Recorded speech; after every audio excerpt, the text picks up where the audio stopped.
We can absorb millions of bits of information per second through our senses. In terms of trading, most of that information is taken through our sense of sight. However, we do have a maximum capacity for the amount of information that we can process at any one time.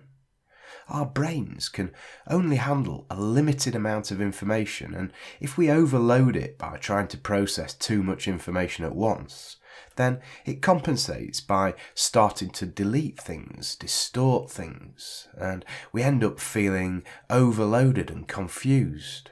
We make mistakes. When our brains delete things, it means that we ignore potentially important information that we could be using in order to make better trading decisions. When we make mistakes, we think that we need to concentrate even harder on making better decisions, and this has the effect of increasing the amount of information that we're attempting to process, and in turn, it means that we forget to take into consideration some of the fundamental aspects of our trading strategies. And this is why we need to keep trading simple and trade by a simple set of rules. When we experience a high level of emotion in trading, our brains are consumed by this emotion. It uses up all of the brain's capacity, and there isn't any room left for logical decision making. Emotional trading is often decision-less trading. In this state, we revert to our subconscious processes, we revert to old habits, and we do what comes naturally to us. This is why professional traders revert to amateur trader habits when they get caught up in emotion. Let me just explain how this works. We've got two parts to our brain. One part is conscious and in our awareness, and the other part is subconscious and out of our awareness. There's a two-way communication process going on between our conscious and subconscious, and effectively we use our conscious thoughts to guide our subconscious. In that way, our conscious brain's like a steering wheel for our subconscious brain. We direct our subconscious using our conscious thoughts. However, in the other direction, our subconscious brain steps in when it thinks it needs to protect us or when it thinks it can be useful to us. It notices something that's outside of our conscious awareness, and if it thinks that we should be aware of this thing consciously, then it lets us know. Two things can happen. We get thoughts about this thing, or we don't get thoughts, and we just take action immediately. This two-way process is extremely effective in some ways because it keeps us alive and helps us to achieve our objectives, and it can also cause us problems. Thinking then about conscious awareness, it's easy to think that we're fully aware of everything that's going on around us. However, that's not the case. As an example, did you notice how deeply that you're breathing right now? Just before I mentioned it, did you notice it? Were you noticing it? Probably not. In fact, you're not breathing deliberately now, are you? And did you notice how comfortable your left leg is? At the moment, just before I made that suggestion, were you concentrating on your left leg before I mentioned it or not? Probably not, I would think. There are lots of things going on around us that we're not consciously aware of. Our subconscious notices everything, but we only become consciously aware of things that we focus on. Our conscious brain, as a processing unit, has a limited capacity, so we filter information away in order that we can concentrate on dealing with the information that our subconscious thinks will be most useful to us.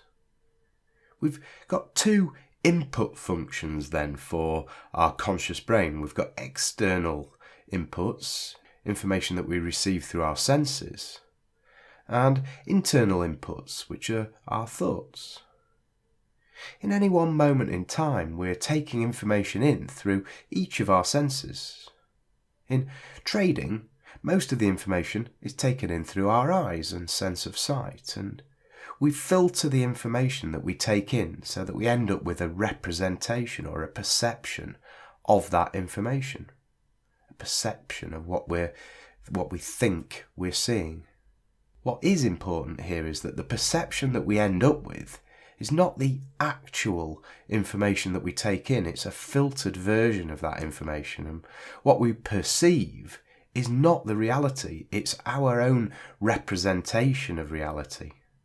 The filters that we have serve the purpose for us of limiting the number of bits of information. Because we take in something like 11 million bits of information per second through our eyes. However, we only have a capacity for dealing with something like 134 bits per second. So we lose a tremendous amount of information through our filters. And our filters are run in conjunction with our subconscious. They determine our experience and our perception of events and experiences. The filters that we have are based on our memories, decisions and beliefs. If we experience something related to a past belief, then our subconscious automatically assumes that belief for us. It doesn't ask us to make that decision again. We chose to have that belief in the past, and we'll only reassess that belief if we consciously make a decision to do that. Otherwise, the brain will assume the belief to be true. So what we experience in our current awareness is clouded somewhat by our past beliefs and decisions. This is really important to be aware of in trading because as individuals we make decisions to trade based on the information in our awareness, not necessarily based on the reality of the situation in the markets. We make decisions to trade based on what we believe to be true rather than what's fact. And this is one reason why computers are so effective in trading, because they don't have the same problem with clouded reality. They make decisions based only on the algorithms and the reality itself of price action. So looking now at emotions in trading, where do emotions in trading fit into all of this in this model? Well, emotions are generated in the subconscious part of the brain. They're actually really important for our survival. The emotion of fear is designed to warn us of imminent danger.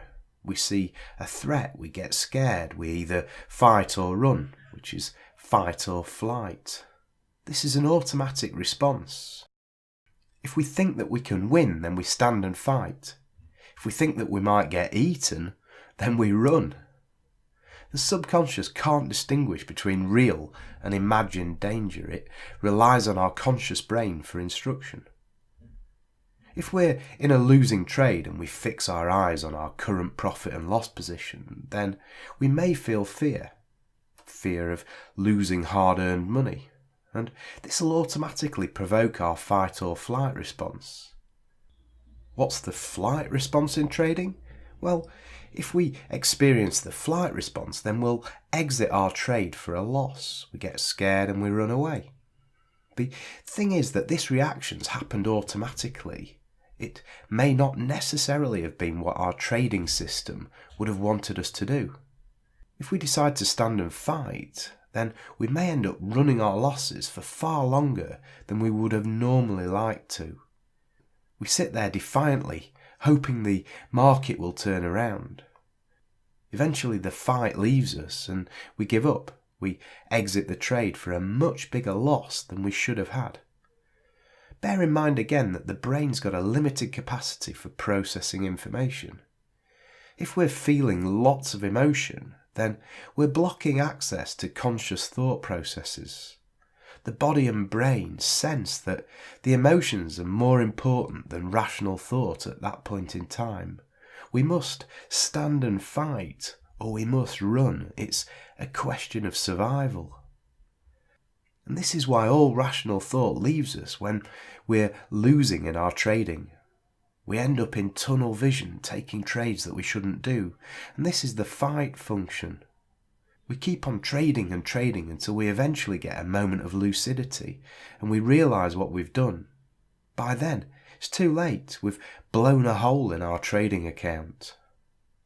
It's easy to think that the solution to this is to buy access to a trading algorithm or a system that trades for us. And the trouble is that that's not taking responsibility, it's being at effect. And those traders who've lost fortunes using automatic trading systems will tell us that it's their biggest mistake.